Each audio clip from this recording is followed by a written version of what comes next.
everyone, welcome back to my YouTube channel. My name is Paul Peters, and you probably guessed it, we are continuing on reading through the Bible. Today's chapters, we have the book of Numbers, chapters 23 through 25, and I will be continuing to read this from the New Living Translation. Before I start, make sure you're subscribed and make sure you click that bell icon to turn on those notifications so you can stay on track with me each day that I upload, so you know what the day's scriptures are. All right, Numbers chapter 23. Okay, there we go. All right. Then Balaam said to King Balak, "Build me 7 altars here, and prepare 7 young bulls and 7 rams for me to sacrifice." Balak followed his instructions, and the 2 of them sacrificed a young bull and a ram on each altar. Then Balaam said to Balak, "Stand here by your burnt offerings, and I will go to see if the Lord will respond to me. Then I will tell you whatever he reveals to me." So Balaam went alone to the top of the bare hill, and God met him there. Balaam said to him, "I have prepared 7 altars, and have sacrificed a young bull and a ram on each altar." The Lord gave Balaam a message for King Balak. Then he said, "Go back to Balak and give him my message." So Balaam returned and found the king standing beside his burnt offerings with all the officials of Moab. This was the message Balaam delivered. "Balak summoned me to come from Aram. The king of Moab brought me from the eastern hills. 'Come,' he said, 'curse Jacob for me. Come and announce Israel's doom.' But how can I curse those whom God has not cursed? How can I condemn those whom the Lord has not condemned? I see them from the cliff tops. I watch them from the hills. I see a people who live by themselves, set apart from other nations. Who can count Jacob's descendants as numerous as dust? Who can count even a fourth of Israel's people? Let me die like the righteous. Let my life end like theirs." Then King Balak demanded of Balaam, "What have you done to me? I brought you to curse my enemies. Instead, you have blessed them." But Balaam replied, "I will speak only the message that the Lord puts in my mouth." Then King Balak demanded of Balaam, "What have you done to me? I brought you to curse my enemies. Instead, you have blessed them." But Balaam replied, "I will speak only the message that the Lord puts in my mouth." Then King Balak told him, "Come with me to another place.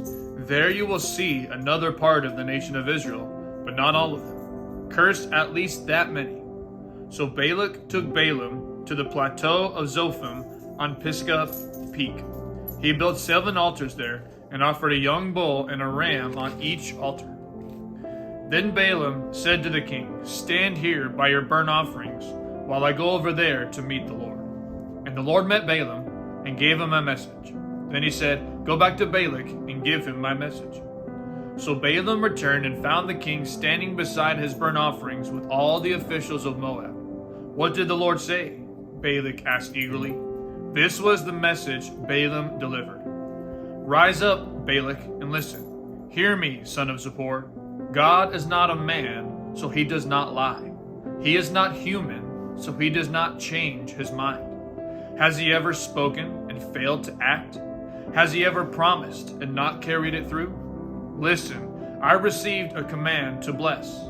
God has blessed, and I cannot reverse it. No misfortune is in his plan for Jacob. No trouble is in store for Israel. For the Lord their God is with them. He has been proclaimed their king. God brought them out of Egypt. For them he is as strong as a wild ox. No curse can touch Jacob. No magic has any power against Israel.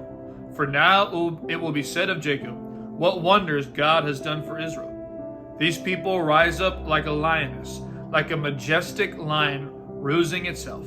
They refuse to rest until they have feasted on prey, drinking the blood of the slaughtered."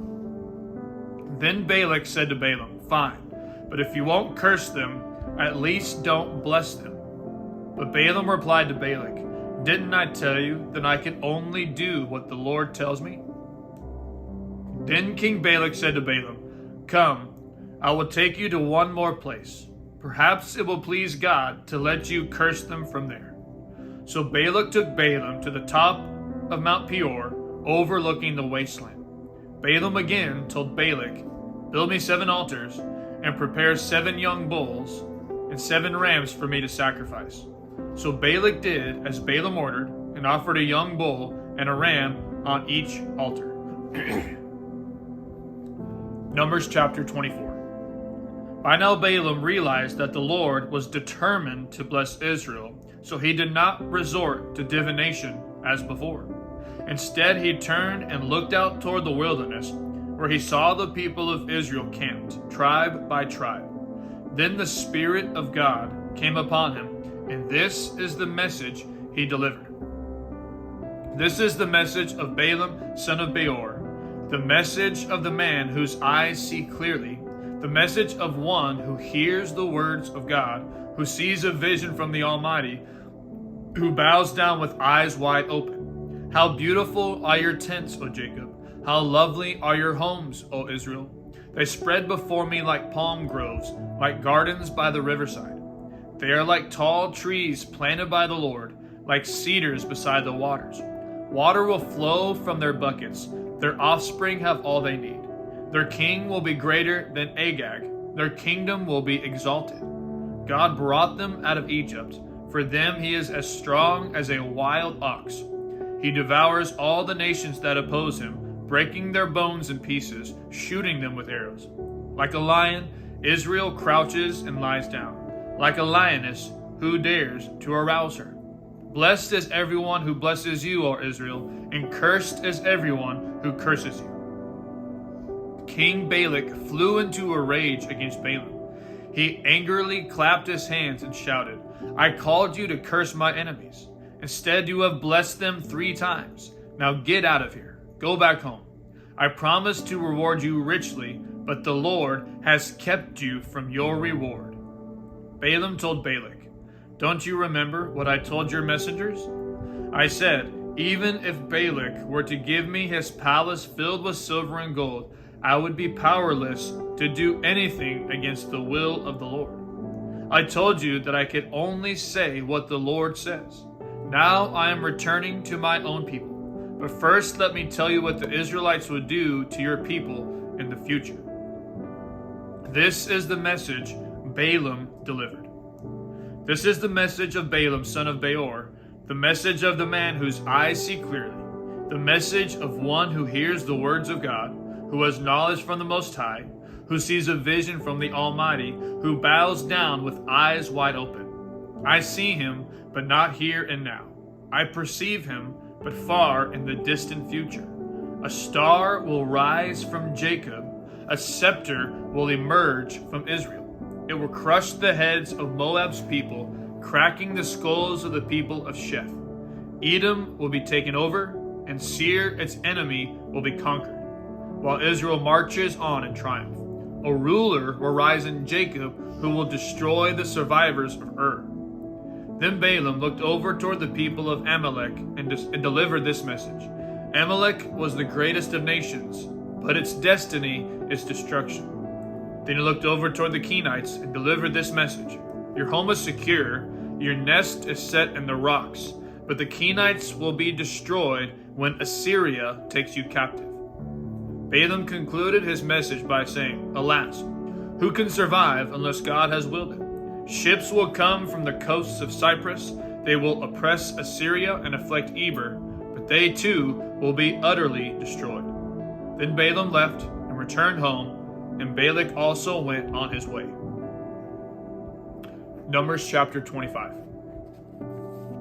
While the Israelites were camped at Acacia Grove, some of the men defiled themselves by having sexual relations with local Moabite women. These women invited them to attend sacrifices to their gods, so the Israelites feasted with them and worshiped the gods of Moab. In this way, Israel joined in the worship of Baal of Peor, causing the Lord's anger to blaze against his people. The Lord issued the following command to Moses: seize all the ringleaders and execute them before the Lord in broad daylight, so his fierce anger will turn away from the people of Israel. So Moses ordered Israel's judges, Each of you must be put to death, the men under your authority who have joined in worshiping Baal of Peor." Just then one of the Israelite men brought a Midianite woman into his tent right before the eyes of Moses and all the people, as everyone was weeping at the entrance of the tabernacle. When Phinehas, son of Eleazar, and grandson of Aaron the priest saw this, he jumped up and left the assembly. He took a spear and rushed after the man into his tent. Phinehas thrust the spear all the way through the man's body and into the woman's stomach. So the plague against the Israelites was stopped, but not before 24,000 people had died. Then the Lord said to Moses, "Phinehas, son of Eleazar, and grandson of Aaron the priest, has turned my anger away from the Israelites by being as zealous among them as I was. So I stopped destroying all Israel as I had intended to do in my zealous anger. Now tell him that I am making my special covenant of peace with him. In this covenant, I give him and his descendants a permanent right to the priesthood. For in his zeal for me, his God, he purified the people of Israel, making them right with me." The Israelite man killed with the Midianite woman was named Zimri, son of Salu, the leader of a family from the tribe of Simeon. The woman's name was Cosbi. She was the daughter of Zur, the leader of a Midianite clan. Then the Lord said to Moses, "Attack the Midianites and destroy them, because they assaulted you with deceit and tricked you into worshiping Baal of Peor, and because of Cosbi, the daughter of a Midianite leader, who was killed at the time of the plague because of what happened at Peor." That concludes today's reading of the scriptures. Thank you for continuing along with me in this journey reading through the Bible. We'll see you tomorrow as we continue on through the book of Numbers. Love you, and God bless.